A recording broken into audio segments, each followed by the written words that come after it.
Astro connect के ज्योतिष कार्यक्रम में आपका हार्दिक स्वागत है। नमस्कार।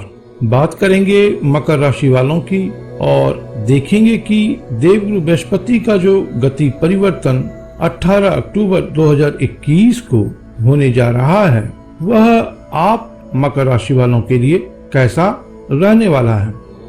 देवगुरु बृहस्पति नीच राशि अर्थात मकर राशि में वक्री गति में संचरित थे और अब वह जो है यहाँ पर मार्गी गति में आएंगे।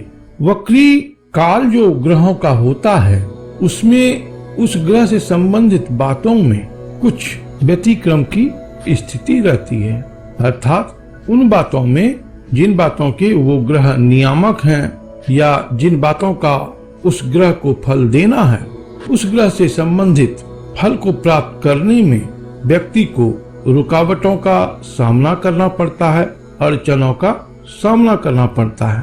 तो ये बात जो रही देवगुरु बृहस्पति के संबंध में भी उतनी ही ठीक थी। देवगुरु बृहस्पति हैं धन के कारक ग्रह, ज्ञान के कारक ग्रह, जीवन में जो वृद्धि है, समृद्धि है, बरकत है या आम तौर पर जो शुभता की बात है, प्रसन्नता की बात है या प्रोग्रेस की बात है, ये सभी बातें बाधित रहीं। देवगुरु बृहस्पति का शुभ प्रभाव जीवन में शुभता को भरता है। जीवन में जो मांगलिक कार्य होते हैं वह देवगुरु बृहस्पति के आशीर्वाद से होते हैं। तो इनकी स्थिति यदि वक्री रही तो इन बातों में भी उतार चढ़ाव की स्थिति रही। जिनका विवाह होना था उनके विवाह में विलंब की स्थिति आई। जिन्हें धन प्राप्ति की संभावना थी वह मिलते मिलते रह गई। और जो मकर राशि के लोग स्टूडेंट हैं उनकी पढ़ाई का जो ओवरऑल ग्राफ देखा जाए तो उसमें भी अनुकूल रिजल्ट उनको नहीं मिला है। लेकिन अब जो है देवगुरु बृहस्पति मार्गी होंगे और मार्गी होने के बाद इनके फलों में तो सुधार आएगा ही आएगा। साथ ही साथ यह जो विशेष बात है कि देवगुरु बृहस्पति शनि के साथ में संचरित हैं और शनि भी मार्गी हैं। तो दोनों ग्रह अब आपके जन्म राशि स्थान अथवा लग्न स्थान पर मार्गी स्थिति में संचरित रहेंगे। यूं तो मकर राशि में गुरुदेव नीच के होते हैं, लेकिन चूंकि नीचनाथ शनि भी साथ में है तो इनके नीचत्व में कमी आएगी। तो इसका अर्थ क्या हुआ कि देवगुरु बृहस्पति का जो प्रभाव है अब आपको बेहतर रूप में प्राप्त होगा। दूसरा क्या है कि 7.5 का जो पीक टाइम आपका चल रहा है उसमें भी कुछ आपको पीड़ा कम महसूस होगी, क्योंकि देवगुरु बृहस्पति आपके जन्म राशि स्थान से आपके भाग्य और पूर्व पुण्य भाव को प्रभावित करते हैं।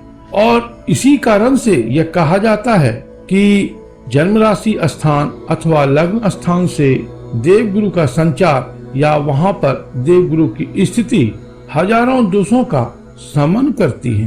तो इस कारण से भाग्य की जो स्थिति है अभी अब आप बेहतर रूप में इसे पाएंगे। जब भाग्य अनुकूल हो तो व्यक्ति के जीवन में जो संघर्ष की स्थिति होती है या अवरोध की स्थिति होती है वह बड़ा ही कम हो जाता है और व्यक्ति बड़ी अबाध गति से प्रगति के पथ पर आगे बढ़ता है। एक दो बातों को यहाँ पर समझना बड़ा अच्छा रहेगा आपके लिए कि देवगुरु बृहस्पति जो हैं वह शनि के साथ में है। नेचुरल तौर पर यह कर्म धर्म राजयोग का कॉम्बिनेशन है।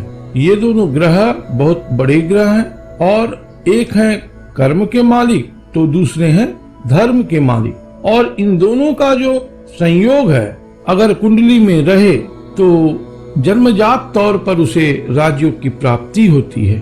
राजयोग जब प्राप्त होता है तो जीवन जो है उत्कर्ष को प्राप्त करता है, चाहे वह आध्यात्मिक दृष्टिकोण से कहें या सांसारिक दृष्टिकोण से कहें।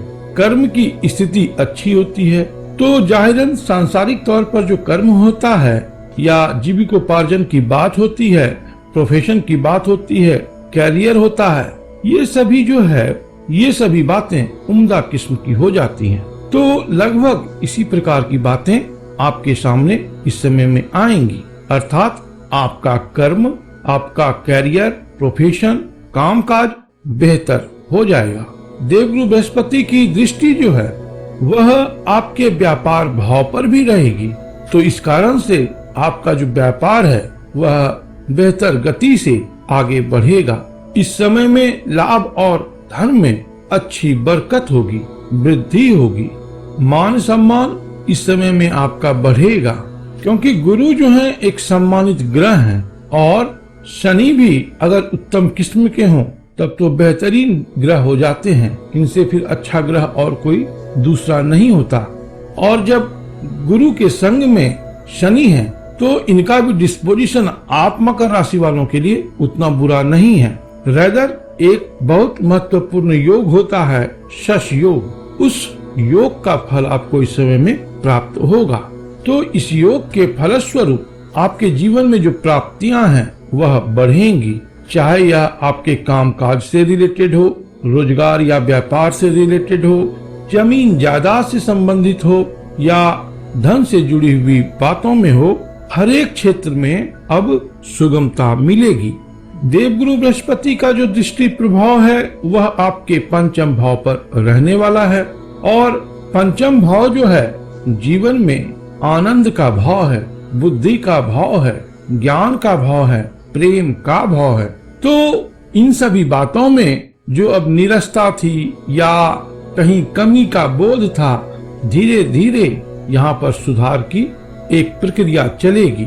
चाहे यह आपके लव लाइफ से रिलेटेड बात हो या आपके ज्ञान या पढ़ाई लिखाई से संबंधित बातें हो, बुद्धि विवेक की बात हो या अच्छा निर्णय करने की ताकत की बात हो, तो इन सभी बातों में बहुत अच्छा आप यहाँ पर अपने आप को पाएंगे। इस समय खंड में आपका जो निर्णय होगा वह कहीं न कहीं शुभकारी आपके लिए कालांतर में साबित होगा, और जिससे आपको प्रेम है, प्यार है, उससे विवाह की भी संभावना अब प्रबल होती हुई प्रतीत होती है, क्योंकि देवगुरु बृहस्पति का आशीर्वाद आपके विवाह स्थान पर भी है। तो जो मकर राशि वाले लोग विवाह योग्य हैं उनके लिए भी देवगुरु बृहस्पति का शुभ संकेत प्राप्त आपको हो रहा है। इसी प्रकार से देवगुरु बृहस्पति का दृष्टि प्रभाव आपके भाग्य भाव पर है, पिता भाव इसे हम कहते हैं या ज्ञान अथवा गुरु भाव भी कहते हैं। तो ज्ञान की स्थिति या गुरु का जो शुभत्व है या गुरु का जो आशीर्वाद है वह आप प्राप्त होगा। गुरु मिलने का अर्थ क्या है कि आपको लाइफ में एक डायरेक्शन मिल जाना। गुरु आपको टॉर्च दिखाते हैं, तो अंधेरे में या भटक जो रहे हैं आप, उसमें अब आपको एक दिशा मिलेगी, उसमें एक गाइडेंस मिलेगा। जरूरी नहीं है कि कोई आदमी आए और आपको कोई रास्ता बता जाए। हो सकता है कि पढ़ने के क्रम में ही आपको कुछ रास्ता समझ में आ जाए, सोचने के क्रम में ही आपको कुछ नया रास्ता मिल जाए, एक आपका नया दृष्टिकोण डेवलप हो जाए और आप उस अनुसार काम करने लगे और उसमें आपको सफलता मिल जाए। तो गुरु की बात हो या ज्ञान की बात हो, इन सभी बातों में भी बहुत सुंदर स्थिति रहती है। जो लोग नौकरी में हैं उनके बॉस से इस समय में उन्हें एप्रिसिएशन मिलेगा, बॉस की कृपा या बॉस का जो सानिध्य है वह आपको बेहतर मिलेगा, उनका कोऑपरेशन मिलेगा। पिता के साथ भी आपका अच्छा व्यवहार इस समय में रहेगा, पिता का भी सहयोगात्मक रवैया आपको जीवन में आगे बढ़ने में मददगार साबित होगा।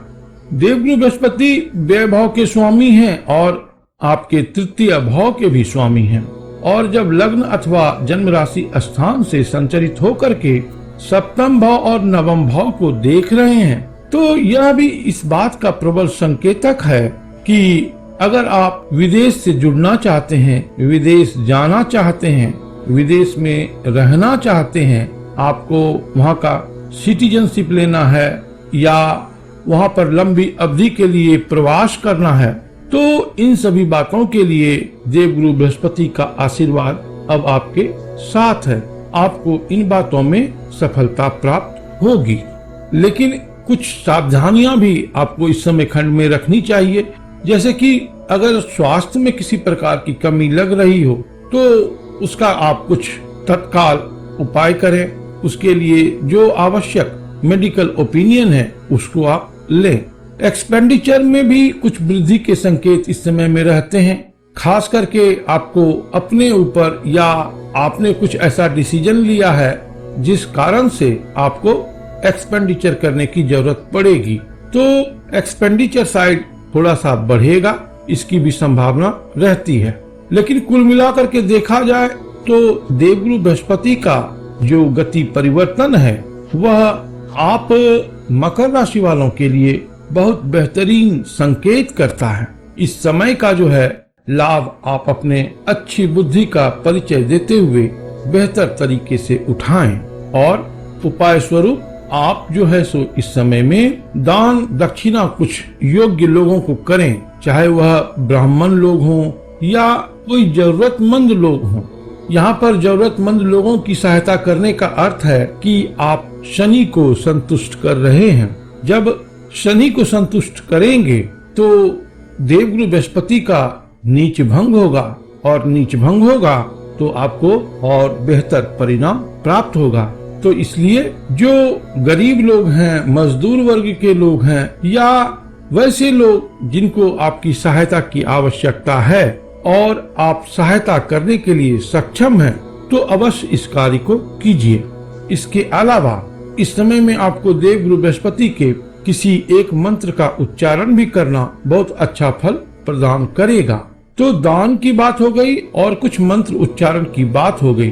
अगर आप इस समय खंड में कभी कभी मंदिर जाते हैं या धार्मिक यात्रा पर जाते हैं तो वह भी कहीं न कहीं आपको अच्छा फल प्रदान करेगा। प्रभु आप पर कृपा करें, आप स्वस्थ रहें, मस्त रहें और व्यस्त रहें। ओम नमो भगवते वासुदेवाय। ओम नमो भगवते वासुदेवाय।